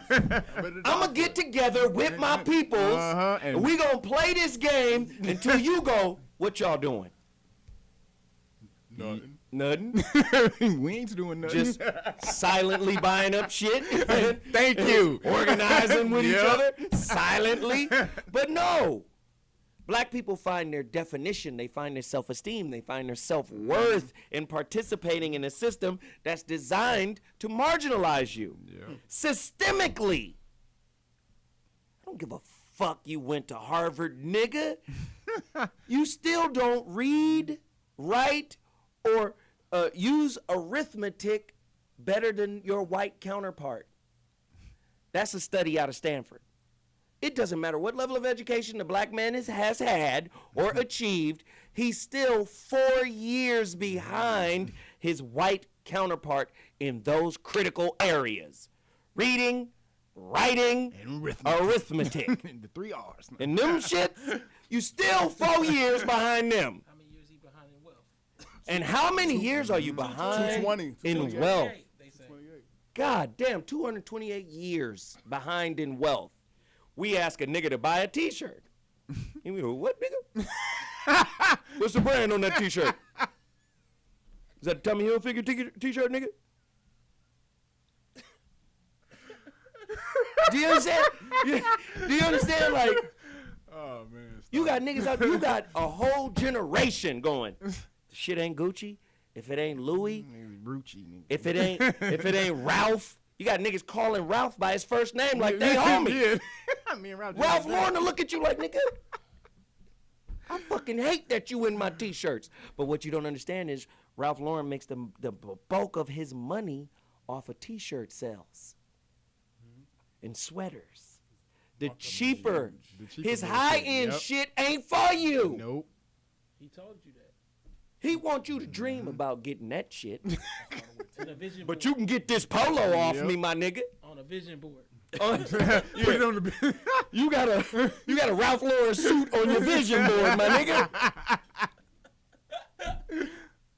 So here I am. I come here. I say, look, man, money is part of the racist infrastructure. Floyd Money Mayweather is part of the racist infrastructure. And as much tap dancing you've been doing through the motherfucking legal system, you should know that. Your best advice is be nice and do what you supposed to do. Do what you supposed to do is your advice. You supposed to do. You gonna be the example of black freedom when it comes to money, and then when it gets hot about the fucking protest, you gonna step out and say, do what you supposed to do? Follow your rules and instructions. Wait a minute, you missed the freedom in this bitch. Do what you supposed to do. He turned into Mr. Poe-to-do. You supposed to do what you supposed to do now. Shit. And then you wonder why we ain't got shit. With the celebrity. And then we broke. Rest of us broke idolizing a broken person. A broken image. Nigga, when all your self-esteem come from what you have, that means you are a vase. You're empty, nigga. I seen Floyd eating a chicken nugget. Listen, all right. With that said, that's my final thought. Hey, I love y'all. Support my GoFundMe page, man. We trying to do this motherfucking radio program. We're not trying. We doing it. Thank you. You got it on your phone, man. We did damn near $4,000 in 7 days. Let's do it again. I'm looking for 7,500 this week. We should be able to do it. Speaking into existence. We should be able to do that. Let's go. 7,500. That's our goal. Please reach out. Put up that website real quick. Come on, Thor. You've been off your game today. Where's your hammer? Where's Millionaire? This nigga's off. What'd you call it? Millionaire. Millionaire. I picked it up. Get over there. GoFundMe.com, the birth of the VOR Radio Network. We want to continue to do this kind of content. We'll be back next week with another heater. Today's topic was crazy. Kev, how can they find you? How can they support your movement? What's happening, my brother? RealNagas.com. For y'all, he just talked about them T-shirts. Go rush those T-shirts. Dragon More, Phoenix More shirts. Also, this all rights reserved. You gonna get somebody in jail. He gonna get somebody sent to jail. No, I'm not. Okay, cool. Also, the status classes. Go if you want to learn how to get up out of the status or raise your I status want in you this to go system. to his status class then, and you tell me, because you a lawyer. Tell me if that shit tight. Stop. Okay. You get back to me. Visit realnagas.com and we'll hook you up. Jamar. I am Jamar.com, and actually what I'm going to do is I have two cell phones. One is for business, 757-773-9915. Send me a text. I'm going to get free consulting on everything that I discussed today. And it doesn't matter. I'm not licensed in all states. I'm only licensed in 4 states. So if you're in other states, I'll recommend people that you can go get to so that you can create your own reserve and start getting yourself out of this trap. Yeah, we might need to talk about that a little bit later. Yeah. Now, Antonio Moore. Antonio Moore, ladies and gentlemen. Tone Talks on YouTube. Pimp. Go ahead. Yeah. And also Institute for Policy Studies. Make sure you check that out. You know, I believe in data, just really being aware. Become aware of what we are, where we're at, and what's going on in the world around you. I also recommend picking up Thomas Piketty's Capital in the 21st Century, or just Google it and really becoming aware of how the world is changing. There it is. The ZOWHAT Morning Show. It's been amazing. We'll see you next week with another heater. Deuces. Holla. Peace. I walked on the moon, I walked on Mars. I never knew that I could ever get that far. I never knew that I could ever get that far. I never knew that I could ever get that far. Astral progression.